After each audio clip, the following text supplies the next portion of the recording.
Hello, it's Melinda from Melinda's Art Space. How you all going today? Coming on with an art journal page today. I just wanted to play the other day but didn't know quite what I wanted to do, so I go back to my regular Let's Find a Challenge. So this challenge is actually called Follow the Rainbow from August 2023. Didn't get it finished in August 23, so doing it in 2024. I have now completed 4 out of 7. Actually 4 out of 8, I'm looking at the page. Each one had to be a monochromatic layout. Monochromatic means one colour, and a little bit of black or white. So I quite enjoyed doing the red, the yellow and the orange. So this is the blue page. So it's run by Michelle Grant Designs, and she sells digital image packs. So I'll link the Facebook group below. So this is one of her digital faces. So I am gluing it down, and I'm having issues with my glue. So I swapped from a gel medium that had gone all hard. This is a Mod Podge I'm trying to use up, which has gone runny. 2024 is my use it up year or get it out of the house year. So I think this Mod Podge it keeps separating, so I think it's time for it to go bye-byes. I have better stuff to use. And the Mod Podge I find is a bit sticky in my journal too. So just adhering that down. So these digital image packs, you purchase them and as a digital file, and you can print them as many times as you like. And I've just printed this on photocopy paper. So quite thin paper to put into my journal. And just working in my Montmartre journal. So I have sealed the paper with clear gesso, or I seal it at some stage with clear gesso just to give it a bit more strength, as this paper is only really like a sketchbook. Actually, there's the clear gesso. I knew I used it at some stage. So just putting some clear gesso just to take the shine off the Mod Podge, and decided then to seal the whole page. So sealing with clear gesso doesn't take away the colour of the page. It obviously dries clear, but it puts a bit of grit on the page, so then there's a barrier between your paper and whatever you throw at your page next time. Apologise if you hear a bit of noise in the background. I do have the aircon on. It is so hot here in Australia in January 2024 that I didn't want to turn my aircon off to do a voiceover. So just giving that a good dry. Clear gesso is great to have in your stash. You can gesso over, obviously I did over cream paper here, but you can do it over the top of pattern paper, book text or anything like that, and you'll still see that design underneath. So this page goes through quite a few triumphs, quite a few icky moments, quite a few moments I wanted to throw the book down under the table and crawl under there and cry. But we got to a page where I was satisfied at the end. Some days I have good art journal page days, some days, oh God, it just all goes wrong. So using some of Alexis's paper napkins. Alexis is my now 16-year-old daughter. How did that happen? How do I have a 16-year-old? She sources paper napkins and we sell them on my website. And they're great to use in all sorts of art and crafting. And we sell them in packs of 2, so they're quite affordable. And you don't need a whole pack of 20 that you're never ever going to use. So I'll link my website down below as well. So I like to glue the paper napkins down with a matte medium. So it's a very liquid adhesive. Matte as in it dries clear. And just cutting out the pieces of the napkin that I want with the wet paintbrush. So the water cutting technique. Put some matte medium on your page or on the surface you want to glue the napkin on. Gently place the napkin over the top. After you've removed the white layers off the back, so you've only got the single napkin on the top, and then you put a gentle layer of the matte medium over the top of the napkin. To seal it, A, to seal it, and B, to make it stick down properly. And sealing it, if you make an oopsie on top, you can wipe back the paint or ink or whatever you put over the top of the napkin. If you don't seal it over the top, the napkin will just suck up the colour. So I didn't really know what I was doing with this layout. I just wanted to play, and I knew I was using blues. These inks were on my desk, so I grabbed for one. I think this is a Liquitex ink, or it could be a India ink. It's one of the two. I found them in my stash and pulled them out and put them in a place where I will reach for them a bit more and use them. I really need to organise my desk and organise a little cart, like a Raskoggy cart next to me, so I have all my frequently used stuff. So I decided to drip it across the top and then sort of bring it down. So idea was to have it darker on the top and then sort of bring the colour down a bit in drips, or I end up painting with a paintbrush. Now you'll notice on that left hand side page, just sort of near the spine is a darker bit. It's obviously where I missed putting the gesso. So when you put ink or anything over a gessoed, whether it's white or clear, surface and you miss little bits, you'll soon know about it because the paint grabs to that really, really quickly. And this ink is very liquidy, yes, liquidy, and it went through the page, went onto the back of the page, but that's okay, there's nothing on that page at the moment. I don't mind if things leak a bit onto my next pages of my art journal. I grab a stencil and then decide to do some stenciling with the ink just to tie in the same colour. As I said, I didn't really know what I was doing. As you can see there, I didn't like how the ink went on, so I was able to wipe it off with a baby wipe. That's the advantage of using clear gesso or matte medium. They sort of do the same thing, but slightly different.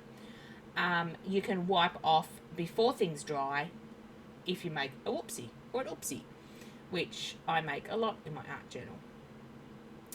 So now I have this brilliant idea. I'm going to do some reverse stenciling. This is where it goes horribly wrong. I haven't done reverse stenciling over napkins before, and obviously it does not work. Could not wipe off the very thick layer of dark paint I put on. This page just all went wrong for quite a while, and then it turned around and went right. So now I've got this big dark Dina Wakley night paint down the bottom. What am I going to do? So I take some white gesso and try to cover it up in parts. Doesn't really work because my white gesso is quite translucent. So art journaling pages can go wrong, can go bad, can sort of go through what we call the ugly stage and then come out as a swan the other side.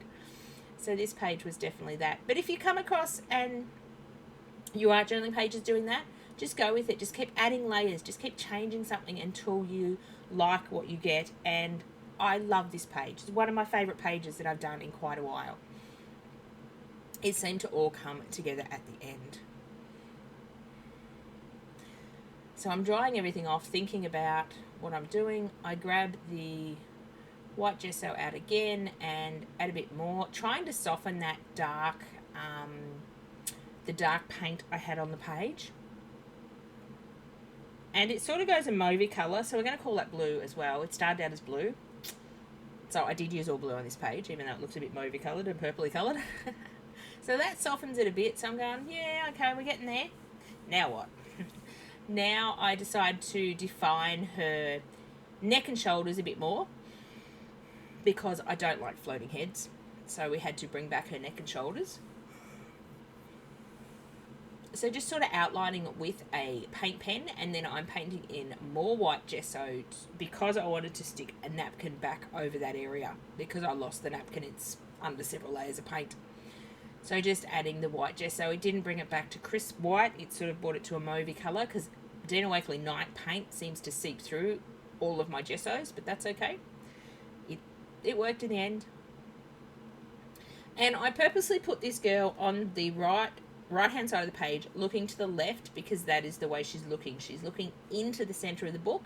Now, if I'd placed her on the left-hand side of the page, she would be looking out of the book, which is a design element I remember from high school. Yes, I did learn something in high school.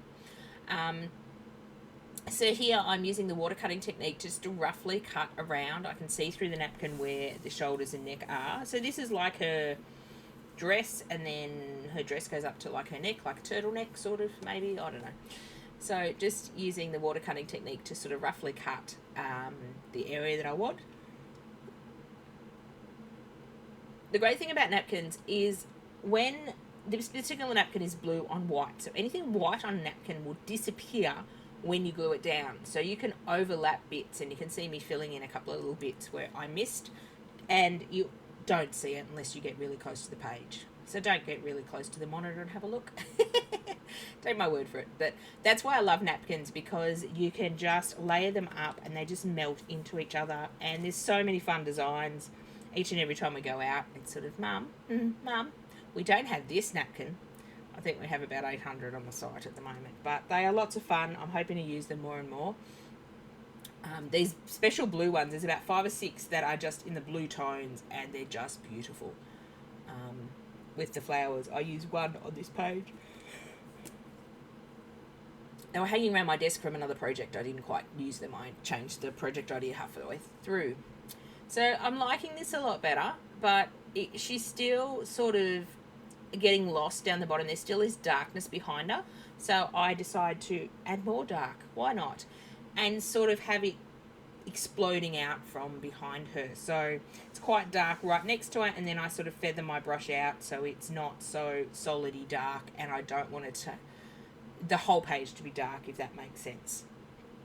So it adds a bit of dramatic effect when you, what we call dry brush. So you start with a dry brush, obviously you don't dunk it into water, and you basically keep painting until the brush has no paint left in it, and you get these really cool feathery effects. So I am swapping between my right and my left hand in this video. I'm having issues with my right elbow, and sometimes I swap and do things left-handed because I'm a bit ambidextrous, I believe that's a word for it. So I'm really loving how she pops from the page. Except now that darkness is too dark. I can't win today. It's too light. It's too dark. That's what happens with art journaling. You just keep adding layers until you're happy. So now I'm going in and stenciling with some, I think this is white ink. Oh, I don't end up using this one. So this is a new ink called Diamond. And I assumed it would be white, but here I go test a bit. And it's actually like iridescent. So that will come in handy, but not for this project. So great to test out on a scrap bit of paper what it is. So not quite what I was looking for. So I go and grab something else. That's a good idea to swatch your products when you first get them, then you know what they're like. I obviously haven't swatched the inks. So I grabbed some, I believe this is white paint, but again, it sort of goes a mauvey colour because it's soaking up all that pigment from the Dina Wakley paint. So just taking one of my stencils that I sell in my store, anything I use from my website, I will link below, or I will list below. I can't link in the description box. I haven't worked out how to do that. But I will link the names, and then you can just put that in the search engine on our website, and the products will pop up if you're interested. Bit of a plug for my business. I love this Doily stencil. Haven't used it before, but I really like it on this project. It really suits it. So that's just breaking up a bit of that darkness. And I'm using the same stencil in several different colours on the page, and that helps to have it give it some cohesiveness. Really struggling today with words in the heat. So giving that a good dry off. And now what? Now I want to do some stamping. So I decide that, I'm cleaning up my stencils. Usually I don't. Why am I cleaning stencils? If there's paint on the stencil, I tend to leave it there. But I must have cleaned it up for a particular reason today. And I decide I'm still thinking about that dark blue that I've got. It's just too dark. You saw me just shuffle through some hexagon pieces of paper. They've got napkins on them, and they were what I tried to use in the last project. Tried to put them on this project. They didn't work. They'll go on a project eventually. So I grab out a little script stamp, and it's got little icons, a birdcage. It's a really old one from Primer Marketing. And first off, I wanted to do some tone-on-tone stamping, which I do in the background. So this is a blue archival ink pad. Not sure of the colour, but it's just a blue colour. And I then decide I want some white stamping on that dark bit. And I thought, maybe I'll use gesso, but I grabbed my paint pen and just scribbled across the top of the clear silicone stamp. Works really well. You've just got to clean off the acrylic paint really quickly after you're done. Otherwise, you'll wreck your stamp. You don't want to do that. So that worked out really well. I just wanted little fragments of a scripty text. Not that you can read anything, but it just sort of pushes... pushes that darkness back and gives it a bit more lightness.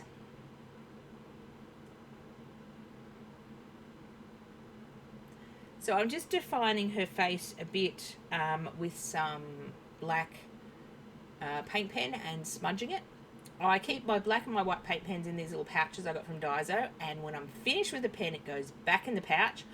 I'm relentless for losing things on my desk and shoving them aside and losing them, so I make sure I put them back, and it's been working so far. Just repairing something that got torn there on the face. So I deliberately left the face white to sort of give the page a lot of contrast. And I do apologise, I lost the footage. I thought I turned the camera back on, but I didn't. So basically what I did was I took some blue alcohol markers, and really cheap ones, and I think they're from Aldi, and just coloured in the blue flowers, coloured in her hair, coloured her eyes, and gave her some blue mouths. Gave her a blue mouth. Or blue lips. That's what I'm trying to say. So here, this saying was on the piece of the digital download as well. It says your masterpiece will come when you masterpiece. Oh, your masterpiece, as in piece of work, will come when you masterpiece, as in peace and quiet. So that was a really good saying. So I'm just sticking that on and outlining it with a little blue, and then this page is nearly done. I keep stumbling over my words today. So I will link Michelle's Grant Facebook group below. It's got a lot of great challenges, even old ones you can go back and do anytime you like. Here are some still photos at the end. Thank you very much for watching, and I will talk to you all again soon. Bye for now.